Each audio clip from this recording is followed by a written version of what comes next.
Hello, in this video I'm gonna show you how to change the resolution of DJI Osmo 360. In order to change the resolution, simply click on this button in the center of the bottom edge, then you can change it.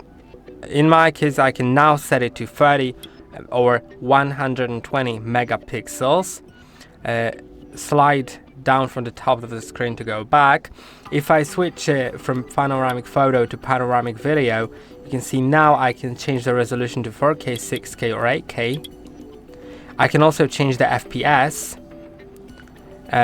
Now if I go to single lens in photo, for example, then I can set it to also different values.